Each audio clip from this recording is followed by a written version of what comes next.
Morning बच्चों। मैं महिमा आज आपके सामने फिर से उपस्थित हुई हूँ और एक नए क्लास के साथ, एक नए क्वेश्चन के साथ और एक नए टॉपिक के साथ। राइट, जैसा कि आप सभी जानते हैं कि हमारे संस्कृत के एग्जाम में जो हमारा क्वेश्चन पेपर होता है वो 4 खंडों में बटा हुआ होता है। खंड क, खंड ख, खंड ग और खंड ग। और आपको मैंने जब सिलेबस डिस्कस किया था तब बताया था कि हमारे पास जो क्वेश्चंस आते हैं वो नंबर 1 से लेकर 18 क्वेश्चंस तक आते हैं।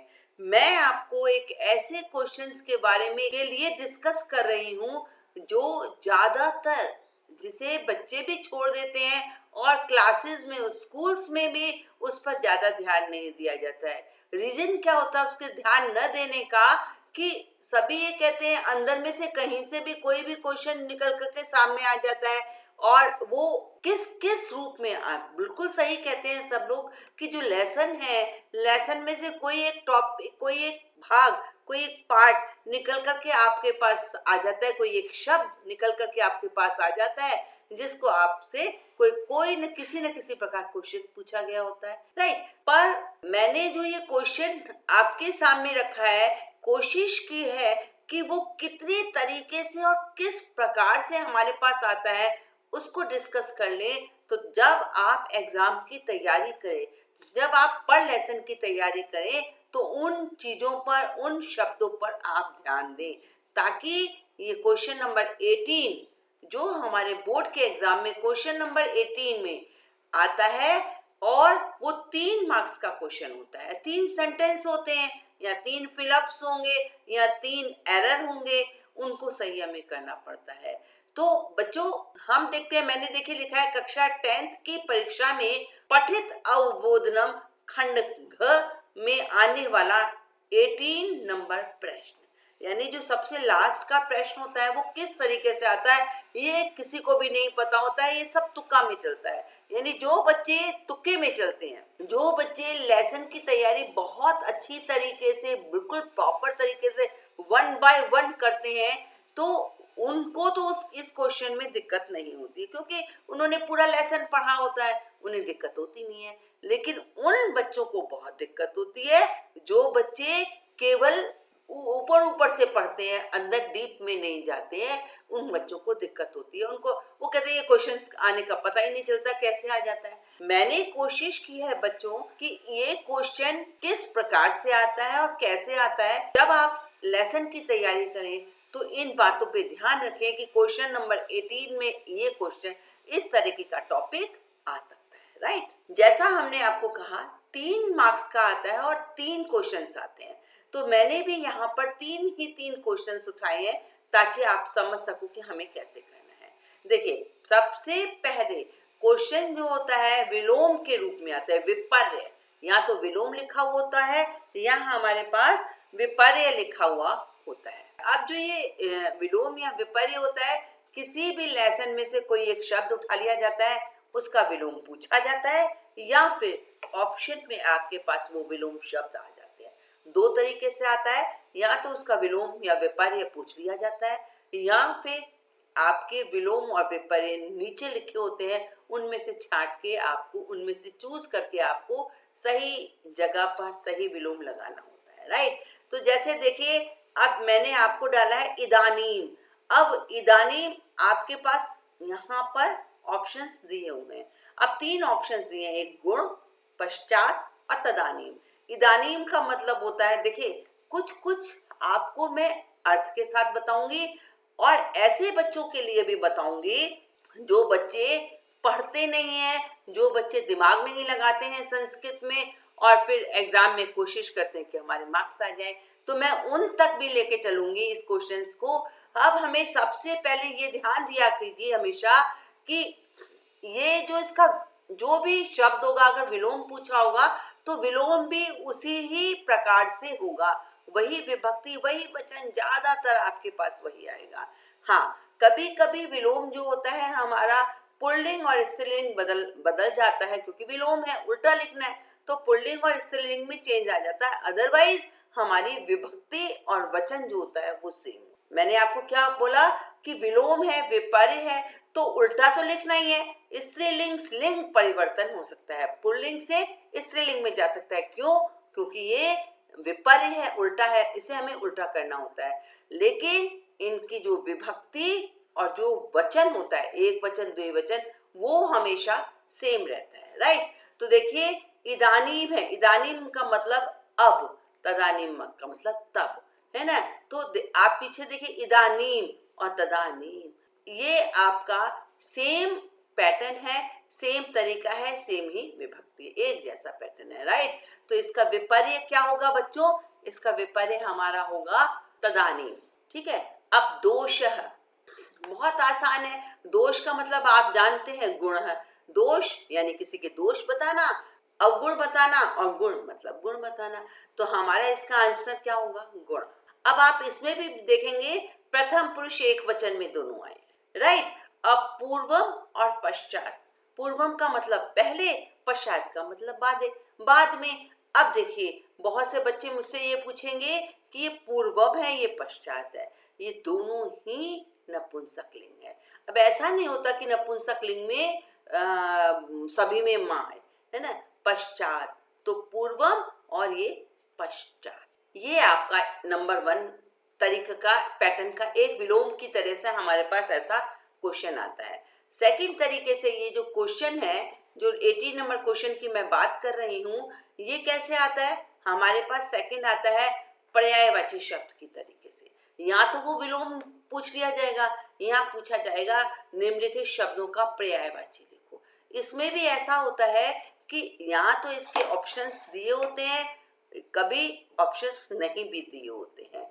वैसे 70% ऑप्शंस दिए हो, राइट। तो हमने इसलिए ऑप्शन साथ में रखे हैं। पहली बार क्वेश्चन करा रही हूँ और तब मैं आपके सामने ऑप्शंस रख रही हूँ।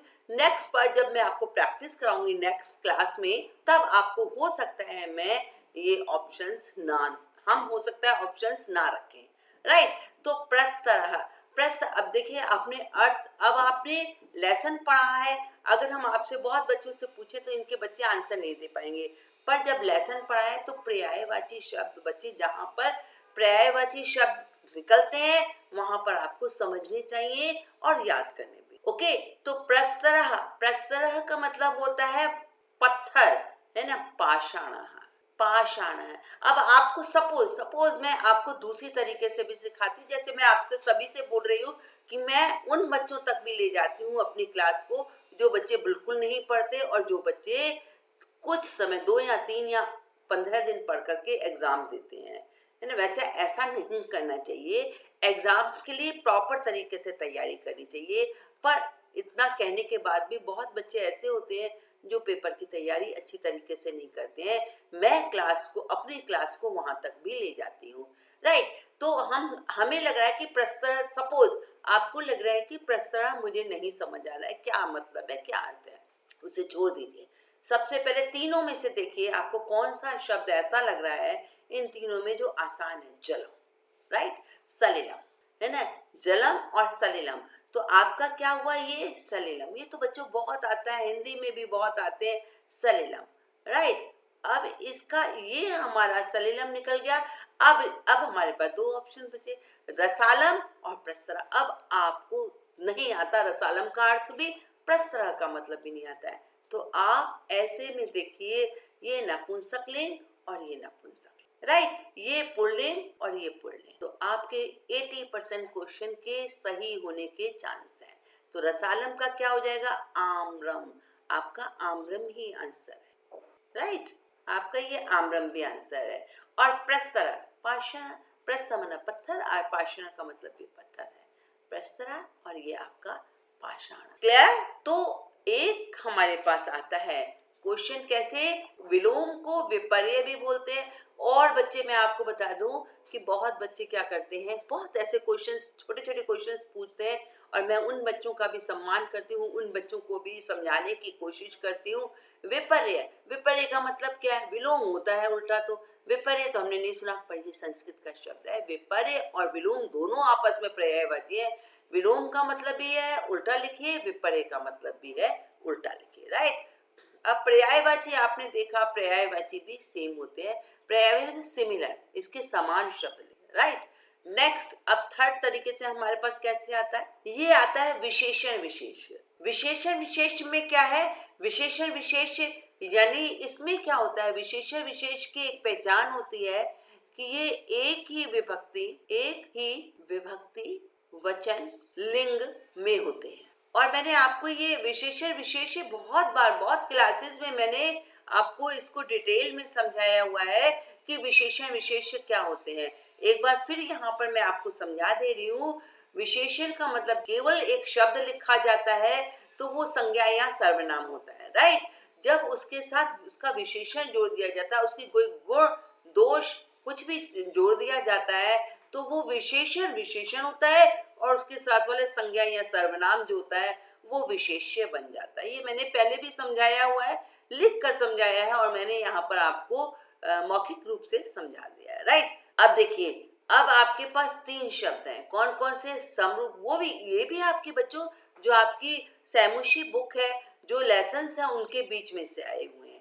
तो हमें इन शब्दों को विशेषण जो हमारे लेसन के बीच में विशेषण विशेष हो उन्हें अच्छी तरह से समझना और कोशिश करनी चाहिए कि आप अपने नोट्स बना लें, ताकि एग्जाम के दिन में वो विशेषण विशेष वाले नोट्स अलग से बने हुए हों, पर्यायवाची वाले शब्द अलग से बने हुए हों, विलोम शब्द अलग से बने हों, ताकि आपको रिवाइज करने में दिक्कत ना हो, है ना।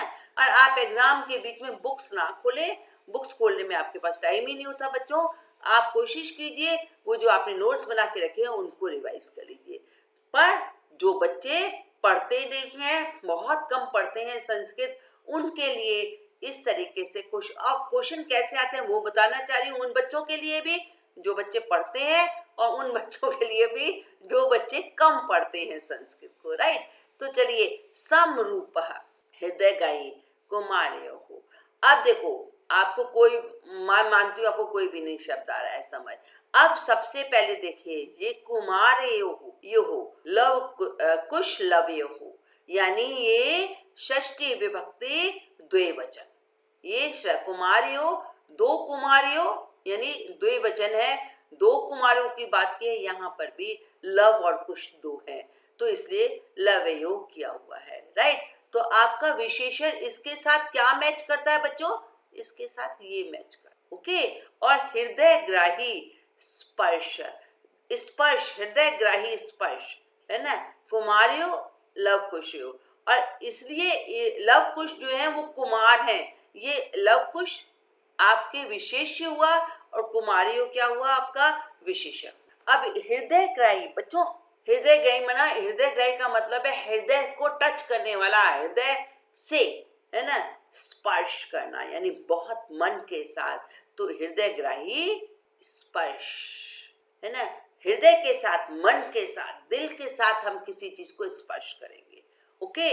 और सम, ये बुक्स के हैं, समरूप स्पर्श, सॉरी, समरूप एक समान, ये स्पर्श नहीं है, ये यहाँ पे यहाँ जो शब्द सही नहीं लिखा हुआ है, इसलिए हम इस शब्द को यही कट कर देते हैं, क्योंकि हमारे पास ये एक समान समरूप स्पर्श नहीं होता, ये गलत लिखा हुआ है, ओके। तो चलिए नेक्स्ट को करते हैं, ये हम इसको यहीं का यहीं छोड़ देते हैं क्योंकि हमारे पास विशेष्य नहीं है इसका, है ना, समरूप का विशेष्य नहीं है। तो हम आपको नेक्स्ट में लेके चलते हैं, नेक्स्ट क्वेश्चन में, राइट। अब ये तीसरे चौथे तरीके से हमारे पास ये कैसे क्वेश्चन आ सकता है, तो चौथे तरीके से हमारे पास आ सकता है शब्दार्थ, है ना, शब्द का अर्थ बताइए। एक देखिए ऊपर क्वेश्चन आपके पास आया पर्याय है ना, पर्याय भी एक तरीके से शब्द का अर्थ होता है, लेकिन होता है, इसे कहीं कुछ नहीं टाल सकते, लेकिन ये जो होता है बच्चों, शब्द अर्थ जो अपने अर्थ होते हैं, जो आपके बुक्स में शब्द के हम अर्थ बताते हैं, ओके। शब्द के अर्थ और पर्याय में बहुत कम फर्क है, या कहीं फर्क ही नहीं है, राइट। आप देखिए हमारे पास शब्द दिया हुआ हिमकर है, दारकऊ शास्त्र दीदती, है ना। आप देखिए, अब इसमें भी हम ऐसे चलते हैं। आप देखिए दारकऊ, ये द्विवचन है, प्रथमा विभक्ति का द्विवचन, पुत्रऊ, तो हमें इससे पता चल रहा है इसका आंसर क्या होगा, हर जगह आपके साथ ऐसा है, ये हुआ पुत्रऊ, ठीक है। शास्त्र सहस्र दीदति, सहस्र दीदति मतलब हजारों किरणों वाला। हजारों किरणों वाला कौन होते हैं? सूर्य। किरणे दीदति, किरणे तो क्या आ जाएगा यहाँ पे? सूर्य। अर्थ बताने हैं ना बच्चों, तो इतने अर्थ तो जब भी आप लेसन करेंगे तो अर्थ तो याद करेंगे, अर्थ को तो समझेंगे किसी भी शब्द को, अदरवाइज तो आप हिंदी ही नहीं समझ सकते ना, लेसन कुछ भी नहीं आएगा आपको। ओके, तो चलिए अब आप देखिए हिम कर है। हिम करा, हिम करा का मतलब क्या है? हिम माने बर्फ, कर, हिम कर है। अब हिम करा का मतलब चंद्र, हिम माने बर्फ के समान, तो ये हो जाएगा चंद्र। इस तरह से हमारे ये एक शब्दार्थ की तरह की तरीके से भी हमारे पास ये क्वेश्चन आ सकता है, बन के तैयार होके आ सकता है। नेक्स्ट हमारे पास इस तरीके से भी ये क्वेश्चन आ सकता है बच्चों कि प्रसंगानुसारम शुद्धम अर्थम चित्वा लेकर। आपको प्रसंग दिया हुआ है, आपको एक पैराग्राफ दिया हुआ है या आपको एक सेंटेंस दिया हुआ है, जिसको आपको क्या करना है? आपको इसका अर्थ बताना है। अब जैसे इन्होंने अंडरलाइन नहीं दी है तो मैं यहाँ पर आपको अंडरलाइन भी कर देती हूँ, है ना। अच्छा, इसमें देखिए, इसमें इसमें अंडरलाइन कर देते हैं, और इसमें क्या आएगा? इसकी अंडरलाइन क्या होगी आपकी? यहाँ पे एक्यम। ठीक है, अब देखिए, अब आप देखो ये प्रसंगानुसार क्या है? गच्छ गच्छ जम्बुकः, जम्बुकः। अब जम्बुकः किसको कहा गया है? लेसन जब पढ़ा होगा आपने, है ना बच्चों, जब लेसन को पढ़ा होगा, समझा होगा, तो आपने इसका अर्थ भी, जम्बुका का मतलब भी आपको पता होगा। जम्बुका का मतलब होता है श्रृगाल, है ना। जम्बुका का मतलब क्या होता है? श्रृगाल है। मैं दूसरा पेन ले लूँ, ये ब्लैक, ये श्रृगाल है।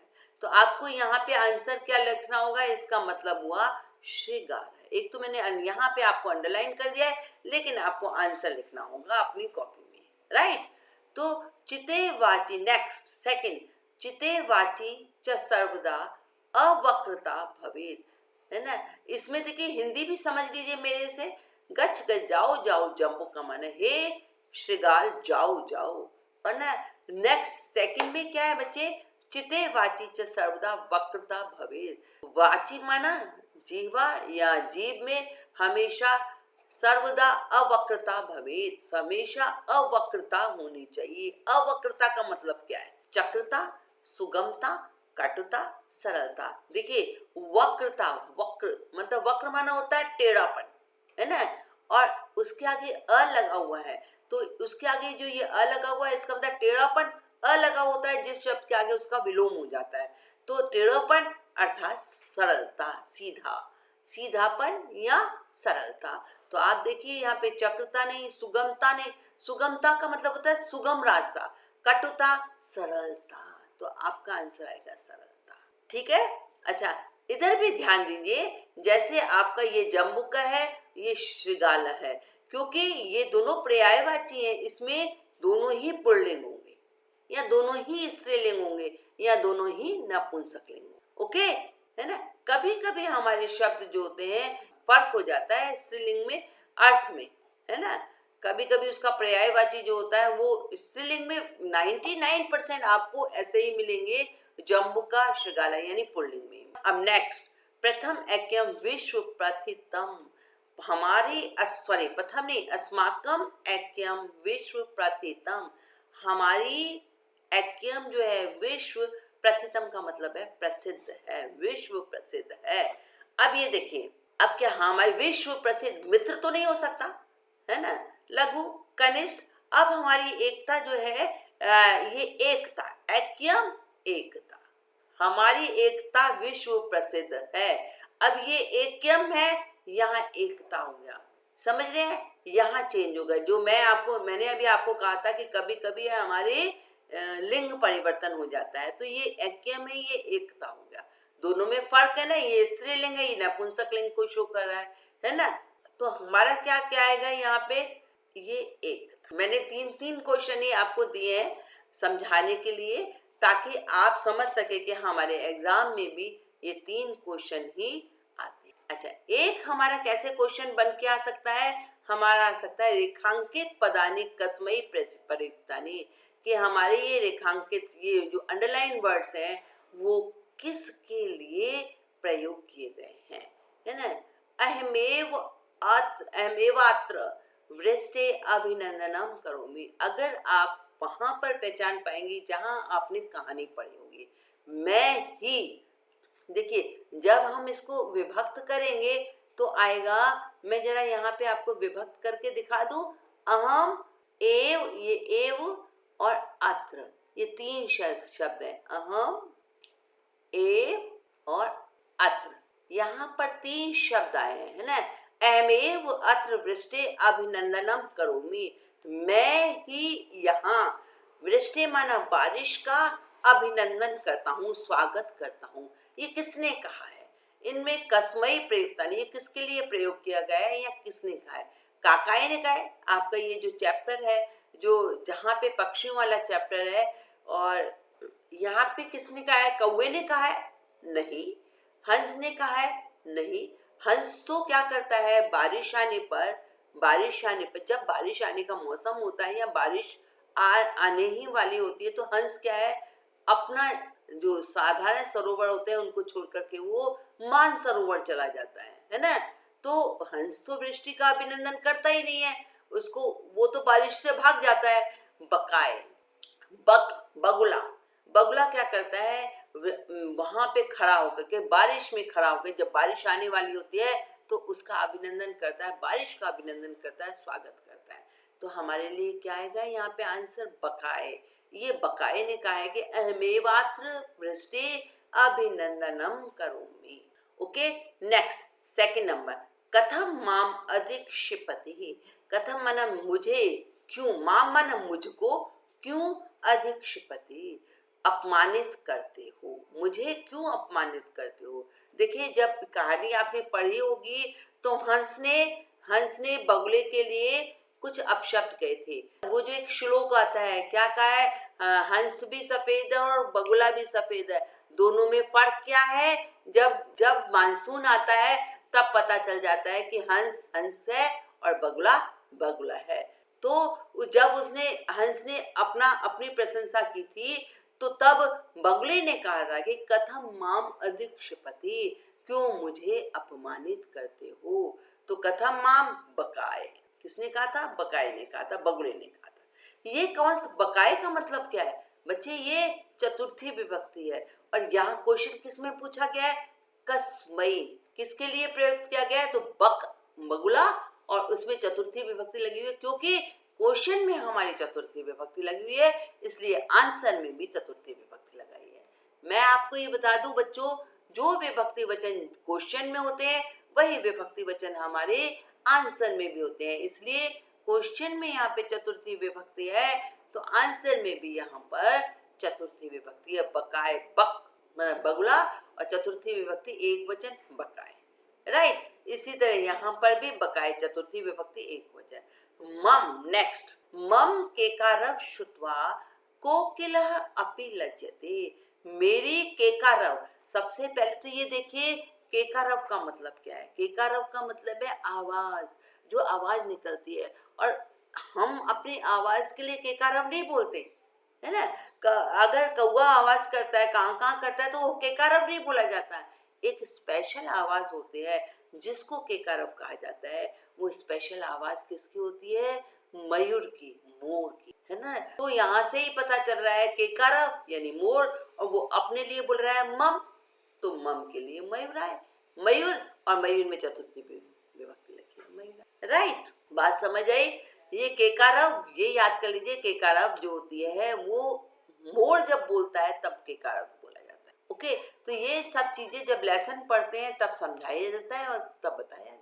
अगर आपने लेसन पढ़ा होगा तो बहुत अच्छी तरह से इजीली आंसर दे देंगे, है ना। जो बच्चे लेसन पढ़ेंगे, बच्चों आप लोगों को एग्जाम से पहले, एग्जाम शुरू होने से पहले 2 या 3 बार लेसन पढ़ लेना चाहिए, ताकि आपको सारी कहानी, सारे शब्द, सारे पर्यायवाची शब्द समझ सको। ओके, तो आपने देखा बच्चों, ये जो मैंने आपको स्पेशल जो क्लास 10th की परीक्षा में क्वेश्चन नंबर 18 लास्ट क्वेश्चन होता है, वो उस क्वेश्चन का डिस्कशन किया है। वो क्वेश्चन जो बच्चे ज़्यादातर ऐसे ही हवा में काम करते हैं, उसकी कोई तैयारी नहीं करते, उनको कुछ नहीं पता होता है कि वो बोलते हैं कहीं से भी कुछ भी शब्द आ सकता है। लेकिन आप इसकी भी तैयारी करिए क्योंकि 30 मार्क्स का क्वेश्चन है। अगर वो किस किस तरीके से आ सकता है वो मैंने आपको 6 तरीके बता दिए हैं बच्चों। विलोम, जिसको विपर्य भी बोलते हैं, पर्यायवाची, जो पर्यायवाची होते हैं वो आप जानते हैं, जो सिमिलर शब्द होते हैं, विशेषण विशेष्य, है ना। और इसके बाद शब्दार्थ और पर्यायवाची में लगभग लगभग समानता होती है। फिर प्रसंगानुसारम शुद्धम अर्थम चित्तवालेखत, आपके पास एक सेंटेंस आ जाता है जिसमें एक शब्द अंडरलाइन होता है और उसका अर्थ क्या है, वो कौन है, क्या है इसका अर्थ, उसके बारे में होता है। तो हमें टिक करना होता है, टिक नहीं करना होता है बच्चों, में लिखना होता है ना। मैंने टिक जरूर किया है, आपको जरूर लिखना है। नेक्स्ट, आपके पास एक सेंटेंस आ जाता है कि ये किसके लिए प्रयुक्त किया गया है, ये शब्द किसके लिए आया है। तो चतुर्थी विभक्ति होता है तो इसका आंसर भी हमें चतुर्थी विभक्ति में देना होता है। अगर कोई षष्ठी विभक्ति में होता है तो उसका आंसर भी षष्ठी विभक्ति में आता है। राइट, समझ आ गया।